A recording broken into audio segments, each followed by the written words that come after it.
Hello friends. आज हम शुरू कर रहे हैं एनसीईआरटी 7th क्लास की। और लगे रहिए इसी तरीके से, अपना प्यार देते रहिए। लाइक शेयर सब्सक्राइब जमकर कीजिए। और आइए शुरुआत करते हैं जो 7वीं क्लास की एनसीईआरटी है उससे। देखिए, हमने 6th क्लास के एनसीईआरटी में पढ़ा था, वो हमने पढ़ा था प्राचीन भारत। आज हम यहाँ पर पढ़ रहे हैं मध्यकालीन भारत। मैं इसमें आपको बताना चाहूंगा कि जो हमारे इसका नाम, उसका नाम था हमारे अतीत 1, इसका नाम है हमारे अतीत 2। और हमारे अतीत 2 का मतलब हुआ कि अगर आप यहाँ पर देखें कि हमने जो पढ़ा था हमारे अतीत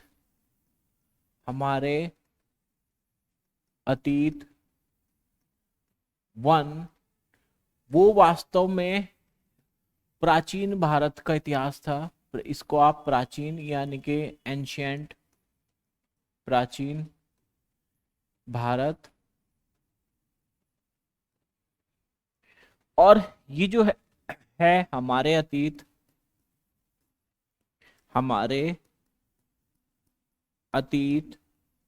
2, ये क्या है? ये है हमारा मध्यकालीन भारत। मध्यकालीन भारत, ये है हमारा मध्यकालीन भारत। इसमें आपने जो पढ़ा, आपने पढ़ा हर्षवर्धन काल तक। आपने यहां पढ़ा हर्षवर्धन तक, हर्षवर्धन। यहां आप जो शुरू कर रहे हैं, ये आपका जो शुरू होगा, ये होगा आपको 700 एडी से लेकर और 1750 एडी तक, यानी कि लगभग 1000 वर्षों का आप यहाँ पर इतिहास पढ़ेंगे। आपने यहाँ पर तो पढ़ा लगभग पिछले पूरे जितना सब कुछ था उसका, लेकिन यहाँ पर आप पढ़ रहे हैं पूरे 1000 वर्षों का इतिहास। और 1000 वर्षों का इतिहास ऐसे। अब यहाँ पर कैसे मध्यकालीन हुआ? यहाँ पर कुछ आर्थिक सामाजिक राजनीतिक बदलाव देखे गए, और उन बदलावों के आधार पर उन युगों में बदलाव, एक इसको आसान तरीके से हम पढ़ सकते हैं, युगों में क्या बदलाव होता है, किस युग में सेम पैटर्न चल रहा है, और जिस युग में बदलाव आते हैं वहां से नए युग की शुरुआत कर देते हैं। और इसी प्रकार से ही मध्यकालीन भारत एक नए युग की शुरुआत है। कब से? 700 से। और ये एज इट इज चलता रहता है 750 1700 एडी तक। इसमें परिवर्तन क्या थे? इसमें परिवर्तन थे आर्थिक, सामाजिक, राजनीतिक, सांस्कृतिक, सभी परिवर्तन आपको देखने को मिलेंगे। और इन परिवर्तनों के आधार पर हम ये देखेंगे कि कैसे कैसे नए साम्राज्य बने, नई टेक्नोलॉजी आई, और नए समाज, नए धर्म, नए संस्कृति का उद्भव हुआ। तो इसमें जैसे फर्स्ट चैप्टर है, इसमें एक बार हम ये देख लें कि इसमें सिलेबस क्या है। इसका सिलेबस आप देखेंगे तो इसमें पहला ही चैप्टर है 1000 वर्षों के दौरान हुए परिवर्तनों की पड़ताल। ये तो यूपीएससी के जो मेन एग्जाम है, मेन एग्जाम या कंसेप्ट, उसके लिए बहुत अच्छा चैप्टर है, उसको पढ़ना चाहिए। इसमें आप देखेंगे, इसमें हम देख लेंगे, क्या देखें, इसमें आप देखेंगे कि 1000 वर्षों के दौरान परिवर्तन क्या हुए, ये हमें देखना है। फिर नए राजा और उनके राज्य, ठीक है। फिर न्यू किंग्स एंड किंगडम्स। फिर दिल्ली के सुल्तान, दिल्ली के सुल्तान कब शुरू होता है, वो सब आप यहां देखेंगे। मुगल। अच्छा, एक्चुअली हम ये समझते हैं मध्यकालीन भारत का मतलब होता है दिल्ली के सुल्तान, सल्तनत काल और मुगल काल। लेकिन ये हमारा बहुत बड़ा भ्रम है, ये नहीं है। ये अंग्रेज बांटते थे इस प्रकार से कि प्राचीन भारत को हिंदू इतिहास, मध्यकालीन भारत को मुस्लिम इतिहास, और आधुनिक भारत को ईसाइयों का इतिहास के रूप में बांट दिया था। लेकिन वास्तविकता यह है कि जो सिर्फ धर्म में परिवर्तन नहीं होता, बल्कि राजनीतिक, आर्थिक, सामाजिक, सांस्कृतिक सभी पहलुओं में परिवर्तन होता है और उन्हीं पहलुओं के परिवर्तन के आधार पर युगों में परिवर्तन होता है। और इसको हमने 3 युग में बांट लिया, प्राचीन युग, मध्यकालीन युग और आधुनिक युग। आधुनिक युग में अधिक प्रोग्रेसिव समाज होता है, अधिक प्रोग्रेसिव चिंतनशील व्यक्ति होते हैं, इसलिए उसे आधुनिक कहा। और मध्यकाल में मध्यकालीन रीतियां होती हैं, ये सब चीजें आप देखने को मिलेगी। तो दिल्ली सुल्तान और मुगल साम्राज्य और दिल्ली सुल्तनत का साम्राज्य केवल एक पार्ट है मध्यकालीन भारत के, न कि पूरा मध्यकाल वही है। अब आगे बढ़ते हैं, ये मुगल काल पढ़ेंगे हम चौथे में। शासक और उनकी इमारतें, बिल्डिंग्स जो बनाई गई हैं। नगर, व्यापारी और शिल्पजन उस समय कैसे थे। जनजातीय खानाबदोश और एक जगह बसे समुदाय। ईश्वर से अनुराग यानी कि डिवोशन, ईश्वर में क्षेत्रीय संस्कृति का निर्माण, क्षेत्रीय और संस्कृति का निर्माण। इसके बाद आप देखें कि जो नेक्स्ट है 18वीं शताब्दी में नए राजनीतिक गठन। 18वीं शताब्दी में नए राजनीतिक गठन, तो ये आप देखेंगे, ये 10 चैप्टर हम इस पूरे के पूरे किताब को कवर कर लेंगे और हम इसमें सिर्फ 10 दिन में ही ये पूरे 10 चैप्टर कवर कर लेंगे और इसमें बहुत कुछ सीखने को मिलेगा। इसमें जो सीखने को मिलेगा वो आपके बहुत काम आने वाला है, खासतौर से कंसेप्चुअल क्वेश्चंस में भी और फैक्चुअल्स में भी। तो हम अब शुरू करते हैं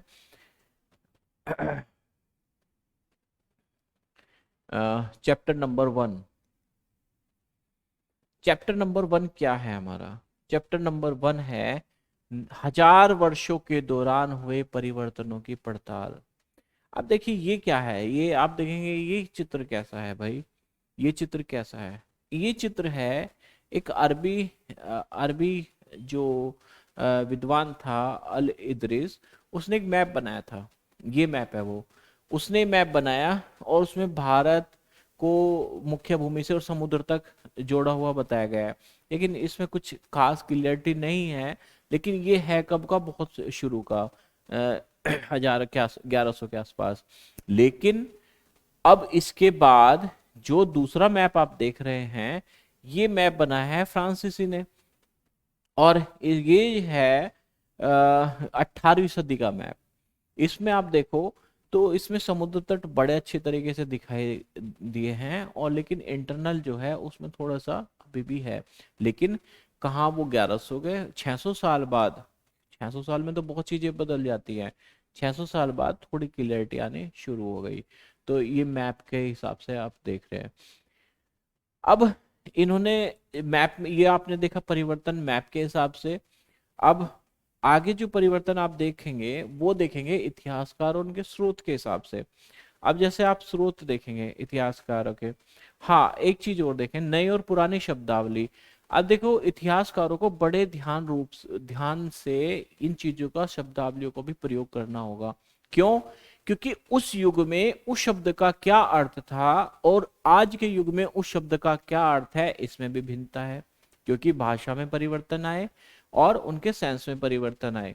जैसे उदाहरण के रूप में इन्होंने लिया है क्या, इन्होंने लिया है हिंदुस्तान। इन्होंने हिंदुस्तान को लिया उदाहरण के रूप में कि भाई हिंदुस्तान का अर्थ समय समय के हिसाब से बदलता रहा।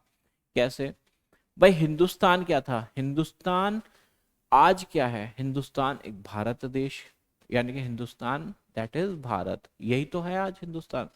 लेकिन उस समय हिंदुस्तान क्या था? उस समय हिंदुस्तान था जो देश जो क्षेत्र दिल्ली सल्तनत ने कब्जा लिया था, लेकर आपका अफगानिस्तान से लेकर, गजनी से लेकर और बंगाल तक, वो हिंदुस्तान था। और उसके क्षेत्र में परिवर्तन होता रहा तो हिंदुस्तान के क्षेत्र में परिवर्तन होता रहा। लेकिन दक्षिण भारत तो कभी हिंदुस्तान के रूप में इनके परिभाषित नहीं रहा। लेकिन उसके बाद फिर क्या हुआ, इन्होंने हिंदुस्तान को 16वीं सदी में फिर हिंदुस्तान का अर्थ चेंज हुआ। हिंदुस्तान का अर्थ चेंज हुआ बाबर के समय। बाबर ने यहाँ के जो उपमहाद्वीप है, इस पूरे उपमहाद्वीप को जो हिंदुस्तान की संज्ञा दी, इसके पूरे संस्कृति के हिसाब से। अब धर्म और क्षेत्र के हिसाब से नहीं, अब संस्कृति के हिसाब से हिंदुस्तान का अर्थ बदला। और इसमें 14वीं सदी के जो अमीर खुसरो हैं, वो इसका जो हिंद है, वो अमीर खुसरो वाला जो हिंद है, उस हिंद के इक्वल ये हिंदुस्तान बैठता है, बाबर वाला हिंदुस्तान। अब क्या है, आज क्या है, विदेशी शब्द को लीजिए। आज आप विदेशी शब्द के यूज करते हैं, तो विदेशी शब्द जो है क्या है आज के लिए विदेशी शब्द, कि जो दूसरे देश से है, जो इस देश का निवासी नहीं है। लेकिन उस समय विदेशी का, उस समय तो विदेशी का अर्थ होता था हर अजनबी आदमी को विदेशी कहते थे। जैसे अगर कोई किसी दूर गांव से आया और आपके गांव में आया, तो वो उनके लिए विदेशी हुआ, और ये विदेशी शब्द के अर्थ में चेंज हुआ, यानी कि जो अजनबी होता था वो उनके लिए विदेशी होता था। अब आगे बढ़े, विदेशी शब्द का भी हुआ। अब मध्य युग में जो फारस, हिंदी में विदेशी को क्या कहने लगे, हिंदी में कहने लगे परदेसी, और फारसी में कहने लगे अजनबी, तो ये भी विदेशी हुआ। तो नगरवासियों के लिए गांव वाले विदेशी होते थे, गांव वालों के लिए नगरवासी विदेशी होते थे, यानी कि जो परदेशी होते थे, अजनबी होते थे, वही उनके लिए विदेशी होते थे। तो इसमें आपने देखा दो उदाहरण, हिंदुस्तान शब्द का अर्थ चेंज होता रहा और विदेशी शब्द का चेंज होता रहा अर्थ। इतिहासकार अब स्रोतों को बड़े ध्यान से लेते हैं। अब इतिहासकारों को क्या करना है कि कुछ स्रोत तो वही यूज करते रहेंगे, वो जो स्रोत वे पहले यूज कर रहे थे।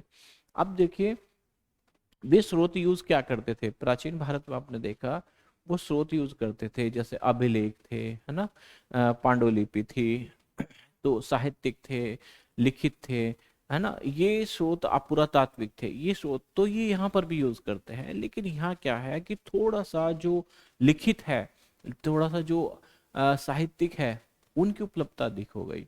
अब इसका कारण क्या है, इसका कारण ये तो है नहीं कि उस समय प्रिंटिंग प्रेस थी, उस समय कागज की उपलब्धता बन गई। अब कागज की उपलब्धता जब बन गई तो दस्तावेजों को बहुत अच्छे से लिखित रूप से रखा जाने लगा। उस समय कागज की उपलब्धता कम न रही, तो वो पांडुलिपि जो उनके लिए यूज नहीं होती थी, उसी को मिटाकर दूसरी पांडुलिपि बनाते थे। अब ऐसी स्थिति को समझने के लिए ये आपको जानना जरूरी है कि उस समय कागज कितना मूल्यवान रहा होगा और आज कागज की हालत क्या है, कि सब्जियां, हर चीज लपेट कर खाने की जो सबसे सस्ती चीजें होती है वो भी कागज में लपेट कर आती है। लेकिन उस समय क्या कीमत रही होगी कागज की, जब वो पांडुलिपि को मिटाकर और अपनी दूसरी पांडुलिपि लिख रहे हैं। तो अब इस काल में जो कागज की उपलब्धता बढ़ जाती है, तो उससे लिखित दस्तावेज बढ़ जाता है। अब यहाँ पर भी समस्या हल नहीं होती कि बहुत सारे लिखित दस्तावेज हैं, यहाँ पर भी समस्या पैदा है। समस्या क्या है कि इतिहासकार को एक, उस समय प्रिंट फोटोकॉपी नहीं होती थी, तो प्रतिलिपि जो बनाते थे लेखक, वो क्या करते थे, वो एक मूल ग्रंथ से प्रतिलिपि बनाते थे। तो आप भी अगर देखें तो आप अपने फ्रेंड की कॉपी ले आए और आपको कोई चीज समझ नहीं आ रही, उसकी लिखावट समझ नहीं आ रही, तो आप अंदाजे से लिख देते हैं, तो उसमें परिवर्तन हो भी सकता है, लेकिन वो छोटा मोटा परिवर्तन होता है। लेकिन ऐसी चीजें अगर सीरीज में चलती रहे, तो जो लास्ट वाला प्रतिलिपि है उसमें तो बहुत ज्यादा परिवर्तन हो जाएंगे।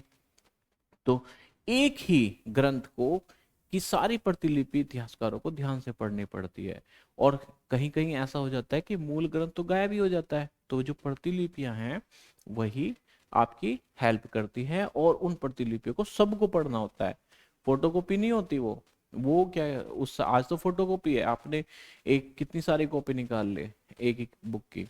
लेकिन उस समय क्या होता था, हाथों से लिखना पड़ता था, और हाथ से लिखते समय जो मूल ग्रंथ की अगर कोई बात समझ नहीं आती, तो वो अपने हिसाब से अंदाजा लगाकर उसको कर देते थे, और जब वो लंबी सीरीज तक चलता रहता था तो उसमें बहुत सारे परिवर्तन हो ही जाते थे।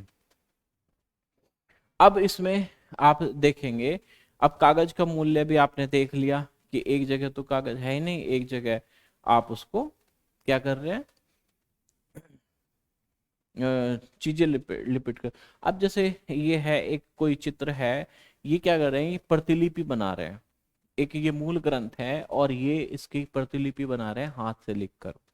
आप जब भी हाथ से लिखकर अपनी प्रतिलिपि बना रहे हैं, और ऐसे ही बहुत सारे चित्र आपको मिलने शुरू हो जाते हैं, और इन्हें क्या कहते हैं, लघु चित्र भी कहते हैं, यानी कि मिनिएचर भी कहते हैं। और इन मिनिएचर को ये इतने, देखो इन मिनिएचर से फायदा क्या होता है कि एक तो बहुत सुंदर लगते हैं, और ये इतने सुंदर लगते हैं कि बाद में तो लोग इनको अलग से निकाल कर और इनको बेचना भी शुरू कर दें, इनकी प्रिंटिंग भी बेचनी शुरू कर दी।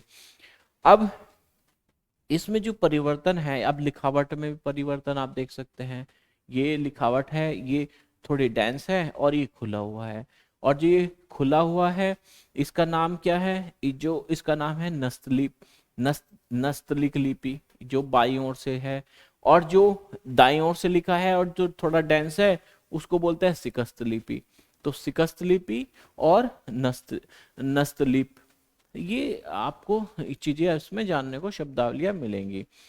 अब आगे आप जब बढ़ेंगे तो दूसरी चीजें आप लिखेंगे कि ये तो वही है जो हमने आपको बताया कि इसमें नए सामाजिक और राजनीतिक जो परिवर्तन आपने देखे, उसके आधार पर नए नए समूह भी बनने शुरू हो गए।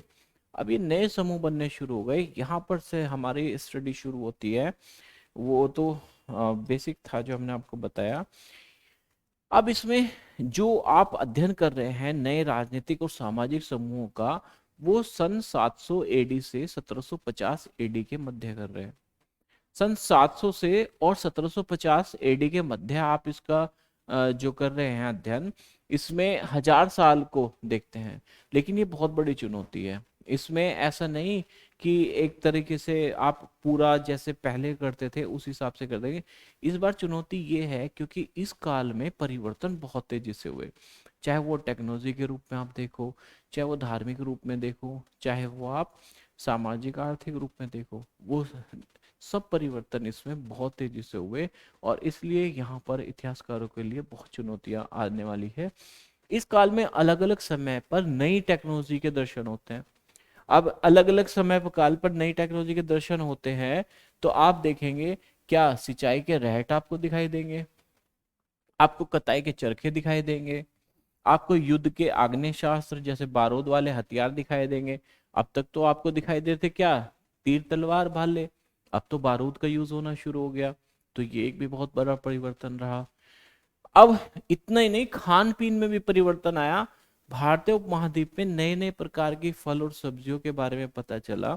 जैसे आप देखेंगे आलू, आलू पहले नहीं पता होता था, आज तो हमारे लिए आम है आलू। लेकिन एक समय ऐसा था कि आलू को हम जानते भी नहीं थे। आलू, मक्का, मक्का हमारे लिए बिल्कुल नया था। मक्का भी ऐसा था, आज तो मक्का बहुत आम है लेकिन पहला आम नहीं था। मिर्च, मिर्च भी देखिए, जो मिर्च है वो हमारे लिए नहीं है। चाय और कॉफी तो आप जानते ही हैं कि ये बाहर से आए हुए। ये जो परिवर्तन है प्रौद्योगिकी में और फसलों में, ये नए विचार लेकर भी आते हैं। ये जो परिवर्तन होते हैं, इससे नए विचार भी आते हैं, और नए विचारों से समाज आर्थिक तो उससे आर्थिक, राजनीतिक, सामाजिक, सांस्कृतिक सभी परिवर्तनों को आप देखने को मिलेगा। तो नए विचार आए, नए विचारों से क्या क्या परिवर्तन हुए, सामाजिक, आर्थिक, राजनीतिक, सांस्कृतिक सभी परिवर्तन आपको देखने को मिलेंगे। इस काल में आपको जो सबसे बड़ी बात थी गतिशीलता, गतिशीलता भी देखने को मिलती है। गतिशीलता क्या होता है, मोबिलिटी, एक स्थान से दूसरे स्थान पर आना जाना। अब इस समय क्या था, एक स्थान से दूसरे स्थान पर आना जाना बढ़ गया। उपमहाद्वीप में, भारतीय उपमहाद्वीप की सबसे बड़ी विशेषता ये थी इस बार कि यहाँ पर संसाधनों की प्रचुर मात्रा थी। यहाँ पर अपने भविष्य के लिए, एक उज्जवल भविष्य के लिए संभावना बहुत ज्यादा थी। तो बहुत समूह, बड़े बड़े समूह यहाँ पर आने शुरू हो गए। तो इन समूहों के आने से जो यहाँ के कुछ लोकल चीजें थी वो उन्होंने ग्रहण की, कुछ लोकल्स ने उनकी ग्रहण की। तो इन रूप से भी उनके आचार विचार बढ़े, तो एक नई संस्कृति बनी। तो इन नई संस्कृति को आप देखें तो यही वो कही जाती है गंगा जमुना संस्कृति। अब मैं यही बताना चाह रहा था कि ये जो फोटो है भाई, ये रहट का फोटो है। आप शब्द ने तो देखा भी नहीं होगा। इसमें एक व्हील होता है, गोल व्हील होता है, और यहाँ पर इसके बाल्टियां लगी होती हैं। यहाँ पर नीचे कुआं होता है, और ये घूमता रहता है। जब ये किसी चक्की की वजह से, गियर की वजह से जब घूमता है, तो ये बाल्टियां ऐसे घूमती रहती हैं, तो कुएं से पानी उठाती हैं और ये यहाँ पर एक नाली होती है उसमें डालती रहती है, होज में डालती रहती है, और खेतों की सिंचाई शुरू होती रहती है। फिर आप देखें दूसरा कि एक इन्हीं समुदाय में एक समुदाय था, उसका नाम था राजपूत। राजपूत शब्द जो बना है वो राजपुत्र शब्द से बना है, यानी कि राजा का पुत्र, राजा का पुत्र। ये योद्धा होते थे, और ये केवल राजा ही राजपूत शब्द का यूज नहीं करते थे, बल्कि जो सैनिक होते थे, जो लड़ते थे, जो योद्धा होते थे, वो सभी राजपूत शब्द का प्रयोग करते थे, जिसमें सेनापति और सैनिक भी आते थे।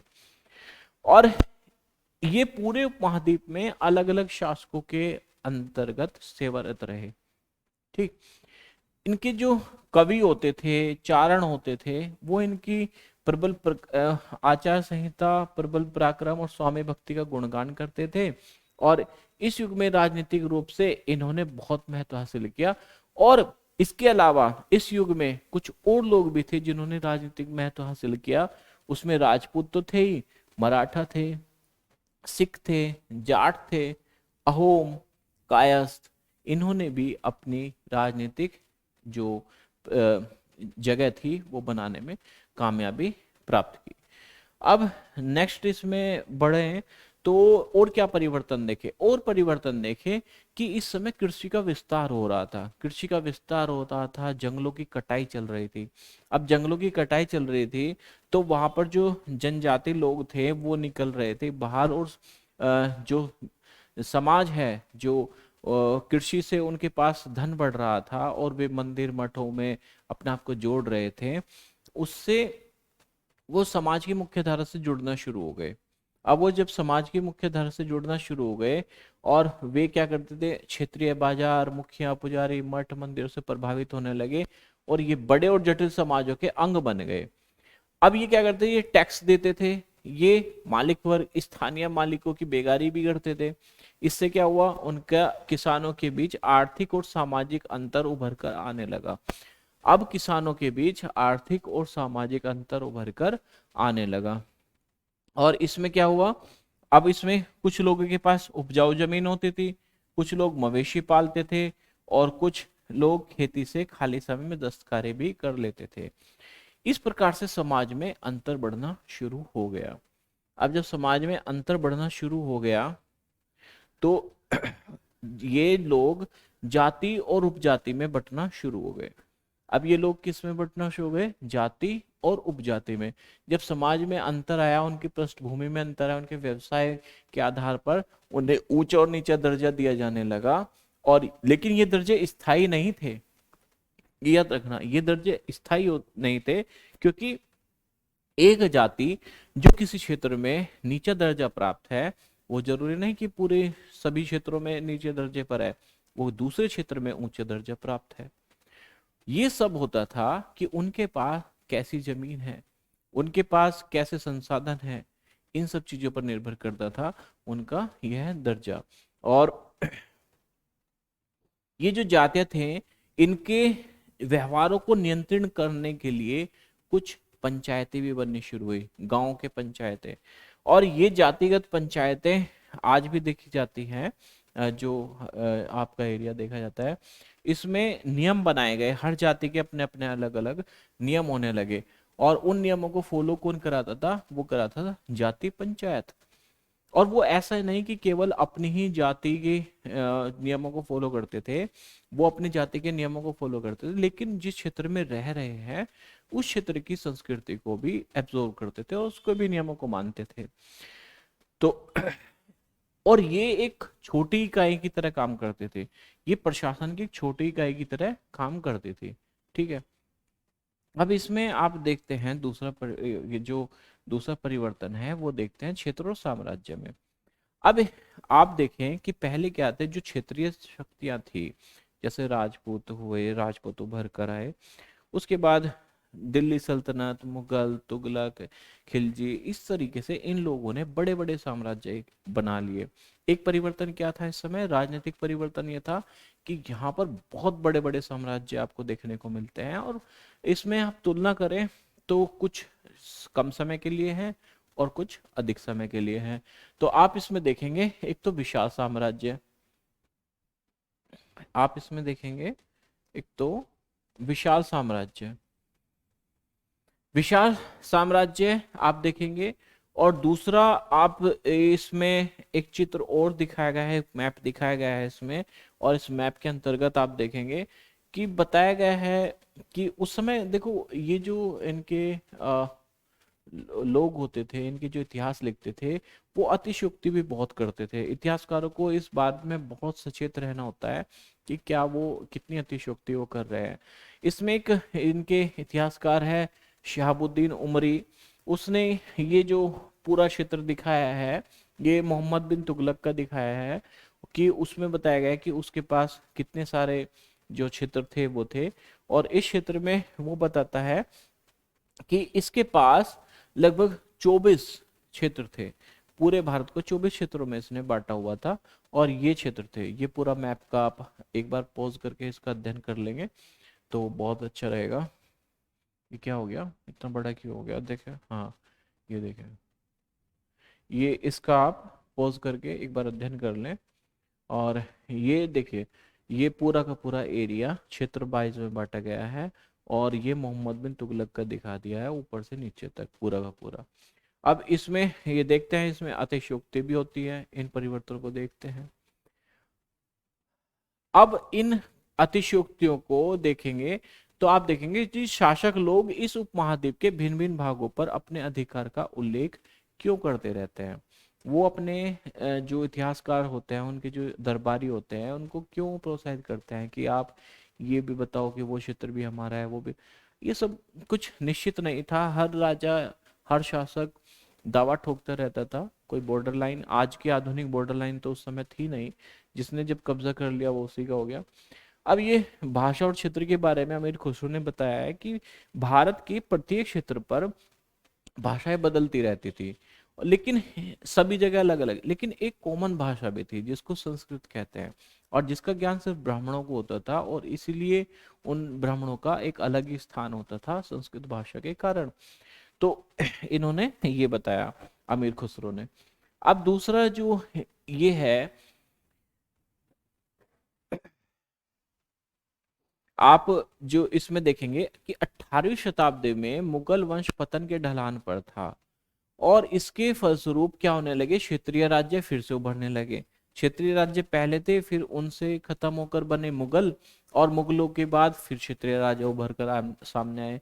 लेकिन वर्षों से जो क्षेत्रीय साम्राज्य का शासन चल रहा था, उससे क्षेत्रों की अब प्रकृति बदल गई। अब वह प्रकृति नहीं रही जो पहले थी, अब इनकी जो स्वरूप है, प्रकृति है, इनका नेचर है, वो भी बदल गया। उन हाँ, प्रकृति बदल गई। उन पर अब कई छोटे बड़े राज्यों का शासन चल रहा था, और उन राज्यों की बहुत सी बातें इस उपमहाद्वीप के अधिकतर भागों में फैलने और उस क्षेत्र को विरासत में मिलती थी। अब क्या होता था, जो मुगल प्रशासन था, मुगल साम्राज्य था, मुगल साम्राज्य का तो पतन हो गया, और फिर क्षेत्रीय शासक वहां पर आ गए, क्षेत्रीय शक्ति आ गई। तो अब क्षेत्रीय शक्ति पहले जैसे नहीं थी, बल्कि मुगल साम्राज्य के जो स्वरूप था वो ही उन्होंने एब्जॉर्व कर लिया। उसी स्वरूप और उसी परंपराओं के आधार पर वे चीजें आई। ऐसी परंपरा हमें कहाँ दिखाई देती है, प्रशासन में दिखाई देती है, अर्थव्यवस्था के प्रबंधन में दिखाई देती है, उच्च संस्कृति और भाषा के संदर्भ में आपको मिलती है। तो आप देखेंगे कि ये प्रकृति एक दूसरे से कटकर अलग नहीं पनपी, बल्कि ये एक साथ रही, इनके चरित्र की विशेषताएं बनी रही थी, मगर समन्वय की सर्व संस्कृत ताकतों का प्रभाव भी उन पर बना रहा। यानी कि ये अपनी विशेषताएं तो लिए हुए थे, लेकिन इन पर प्रभाव किसका रहा, पहली शक्ति का, जो केंद्रीय शक्ति थी जैसे मुगल का, इन क्षेत्रीय शक्तियों पर प्रभाव बना रहा। अब इसमें आप देखेंगे कि पुराने और नए धर्म। अब धार्मिक रूप से भी बदलाव आपको देखने हैं, राजनीतिक रूप से आपने देख लिया बदलाव हुआ। अब धार्मिक रूप से क्या दे बदलाव हुए, धार्मिक रूप से आप देखते हैं तो यहाँ पर बहुत बड़े परिवर्तन आप देखने को मिलते हैं धार्मिक रूप से। क्या परिवर्तन देखने को मिलते हैं, एक तो दैविक तत्व में लोगों की आस्था, जो दैविक तत्व में लोगों की आस्था कभी कभी बिल्कुल ही व्यक्तिगत स्तर पर होती थी, मगर आमतौर पर इस आस्था का स्वरूप सामूहिक होता था। ये व्यक्तिगत आस्था होती थी इनकी, लेकिन ये सामूहिक रूप से भी इसको अभिव्यक्त करते थे। अब एक दूसरा परिवर्तन है जिसे हम हिंदू धर्म कहते हैं, जो सनातन धर्म है, और उस समय उसको हिंदू धर्म कहा जाता था। इसमें नए देवी देवताओं की पूजा होने लगी, इसमें राजा मंदिर बनाने लगे, समाज में पुरोहितों के रूप में ब्राह्मणों का महत्व बढ़ गया और उनकी सत्ता बढ़ गई। ये परिवर्तन आपने हिंदू धर्म में देखे। दूसरा, संस्कृत ग्रंथों के ज्ञान के कारण समाज में ब्राह्मणों का बड़ा आदर था। इनके संरक्षक वो होते थे जो इनको प्रोत्साहित करते थे, इनकी चीजों के लिए इन्हें संरक्षित करते थे। नए नए शासक जो स्वयं प्रतिष्ठा की चाह में थे, इन संरक्षकों का समर्थन होने के कारण समाज में इनका दबदबा और भी बढ़ गया। तो इन्हें संरक्षक मिल गए, संरक्षकों के वे कौन थे, वे राजा महाराजा थे, और उस वजह से इनका दबदबा और भी बढ़ गया, किनका, ब्राह्मणों का। अब नेक्स्ट बढ़े,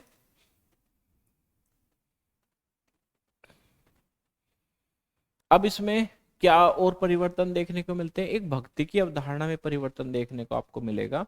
भक्ति की अवधारणा में ऐसे परिवर्तन देखने को मिलेगा कि अब अंत भक्ति, आडंबरों की जगह जो अपने भगवान के प्रति प्रेम को दिखाने की भक्ति का एक स्वरूप देखने को मिलता है। क्या देखने को मिलता है कि इस बार जो आडंबर थे, जो आपने देखा कि आडंबर थे, उनको त्याग कर प्रेम को प्रोत्साहन मिला और उससे अपने ईश्वर से सीधा सीधा अपने ईश्वर तक पहुंच बन सके, उसको महसूस कर सके। ये आप देख रहे हैं। और इसी युग में नए नए धर्मों का भी आगमन हुआ। भारत में जो धर्म थे में इसी युग में दूसरे धर्मों का भी आगमन हुआ, जैसे उसमें इस्लाम। इस्लाम क्या था, कुरान शरीफ का संदेश भारत में सबसे पहले 7वीं सदी में व्यापारियों और अप्रवासियों के जरिए पहुंचा था। ये ऐसा नहीं कि इस्लाम में सबसे पहले जो केरल में है, केरल में उसमें अरब व्यापारियों के द्वारा ही इस्लाम में का प्रचार हुआ था, और मोहम्मद बिन कासिम तो उसके बहुत बाद आए, उससे पहले केरल में व्यापारियों ने उसका प्रचार किया था। अब इस्लाम के बाद इस्लाम और उसके विद्वान धर्मशास्त्री, न्याय शास्त्रियों जो उलेमा थे, उनको भी संरक्षण कौन देते थे, उनको भी संरक्षण देते थे जो नए शासक बने, जो बाहर से आए, जो बाहर से आए, वो उन्होंने उनको संरक्षण दिया। कई हिंदू धर्म के तरह इस्लाम के न्याय भी अपने धर्म को अलग अलग रूप से व्याख्या करते थे। अब जैसे हिंदू धर्म में है अपने धर्म की अलग अलग रूप से व्याख्या करते हैं हर कोई, इसी प्रकार इस्लाम में भी है। इस्लाम में भी अपने अपने धर्मों का अपने इस्लाम का अपने अपने हिसाब से व्याख्या करते थे। और उसमें जो सिया है वो मानते थे हजरत मोहम्मद साहब के जो दामाद थे अली को, और बाकी जो सुन्नी थे वो जो खलीफा थे उन्हीं को मानते थे। और ये जो खलीफा परंपरा थी, ये उस समय जो आरंभिक धार्मिक नेता थे उन्हीं को मानते थे, और उनके हाथ में धार्मिक और राजनीतिक दोनों प्रकार की सत्ताएं होती थी। और भारत में हनफी और शफी जो सिद्धांत हुए उनमें भी अंतर आए। और अब इसमें आप पढ़ेंगे समय और काल, इतिहास के कालखंडों पर विचार। अब कालखंडों का भी विचार ऐसा है कि जैसे अंग्रेज आए, अंग्रेजों ने कहा प्राचीन भारत हिंदू, मध्य भारत मुस्लिम और आधुनिक भारत ईसाई, लेकिन ऐसा तो होता नहीं। जो आधुनिक इतिहासकार है वो इसको नकारते हैं, वो कहते हैं कि नहीं, हम इसको युगों में बांटेंगे, और युग कब होता है, युग होता है परिवर्तन, जब एक परिवर्तन से लेकर दूसरे परिवर्तन तक एक युग होता है, जैसे दूसरा परिवर्तन होता है दूसरा युग शुरू हो जाता है। इसी प्रकार से ये प्राचीन युग हुआ, मध्यकालीन युग हुआ और ये आधुनिक युग हुआ। तो इस प्रकार की ही आप इसी आधार पर युगों को देख सकते हैं, यही इसमें बताया गया है। तो आप देखें कि इस उपमहाद्वीप के दौरान, इन 1000 वर्षों के दौरान इस उपमहाद्वीप के समाजों में प्राय परिवर्तन आते रहे। कई क्षेत्रों की अर्थव्यवस्था तो इतनी बढ़ गई कि जो लोगों की चाह थी, भारत देश में आने की, उसने बहुत व्यापारी कंपनियों को आकर्षित किया, यूरोपियों को आकर्षित किया। तो इस तरह आप देखें तो हम इसको आगे देखेंगे इस चैप्टर में, तो यही परिवर्तन दिखाए गए हैं। और इस परिवर्तन में आपने देखा क्या, राजनीतिक परिवर्तन आपने देखा धार्मिक परिवर्तन देखा, राजनीतिक सांस्कृतिक परिवर्तन देखा। तो इस प्रकार ये परिवर्तनों का दौर था, और 1000 वर्षों में इन परिवर्तनों को देख के कारण ही क्या हुआ, आपको मध्यकाल का पूरा सिनेरियो देखने को मिलेगा। अब दूसरी बात ये कि अब ये मध्यकाल में हम जो शुरू करेंगे अब नए राज्य और उनके किंगडम, है ना, न्यू रूलर और देयर किंगडम और एंड किंगडम, ये हम शुरू करेंगे अब जो दूसरा चैप्टर होगा। तो इस को समझ में आया होगा तो प्लीज़ इसको लाइक कर दीजिएगा, शेयर कर लीजिएगा और चैनल को सब्सक्राइब करेगा। आपको इसी प्रकार से नई नई चीज़ें देखने को मिलेगी। धन्यवाद।